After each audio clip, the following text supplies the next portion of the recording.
Facebook ওনার কারণে কিন্তু আমাদের ছবি ভিডিওতে অনেক বেশি রেস্ট্রিকশন আছে, ঠিক তেমনই আমাদের আশেপাশে কিছু পাবলিকের জন্য আমাদের ভিডিও করাতে অনেক রেস্ট্রিকশন আছে, যেগুলো অনেক ভালো ভালো মোমেন্ট কাটসাট করতে হয়, সেগুলো আমরা চাইলেও পোস্ট করতে পারি না। এই ভিডিওতে আমি এই কথা কেন বলতেছি, আমার অফ ক্যামেরায় কিংবা ক্যামেরার সামনে যারা ছিল তারা নিশ্চয়ই খুব ভালোভাবে বুঝবে। তো সেটা যাই হোক, ঠান্ডাতে আমার এত বেশি অ্যালার্জি যে কারণে হাত একদম ফুলে গেছে। ভ্যানে করে আসছিলাম, বাতাসে এত বেশি অ্যালার্জি বেড়ে গেছে যার জন্য আমার হাত পুরো একদম বয়স্ক মানুষের মতো হয়ে গেছে, কি যে লাগতেছে দেখতে। আমার এই অ্যালার্জিটা এত বেশি যে আইসক্রিম খেলে ঠোঁট ফুলে যায়, তারপরে ঠান্ডা কিছু ফ্রিজ থেকে বের করলে হাত ফুলে যায়। তো আমরা আজকে চলে এসেছিলাম মাগুরা নুমানি ময়দানে। এত বেশি স্ট্রিট ফুডের দোকান এখানে, এত বেশি ভাল লাগছে আমার সবগুলো একসাথে, যার জন্য এদিক ওদিক যাওয়াই লাগবে না। তার সাথেও বড় কথা হচ্ছে এখানে এত বেশি স্পেস বসার জন্য এত সুন্দরভাবে সবকিছু সেট করা আছে, আমার এটা এত বেশি ভাল লাগছে। সত্যি আমি এমন আর কোথাও দেখিনি। ফার্স্টে আমি ফুচকা ট্রাই করছি, ফুচকাটাও বেশ মজা ছিল। তারপরে হচ্ছে এটা আমাদের রসুনের চপ,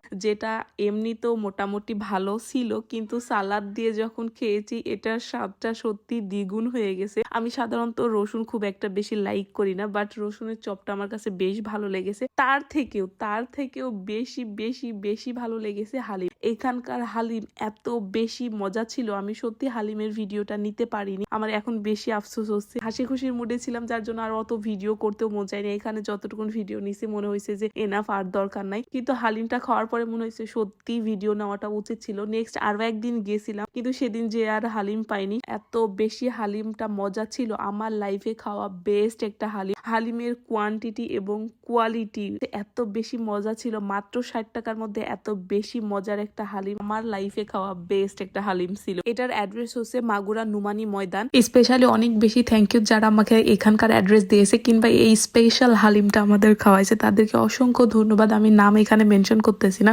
বাট আপনারা না থাকলে সত্যি আমি এই হালিমটা টেস্ট করতে পারতাম না, আর বুঝতেও পারতাম না এত বেশি মজার হালিম এখানে পাওয়া যায়।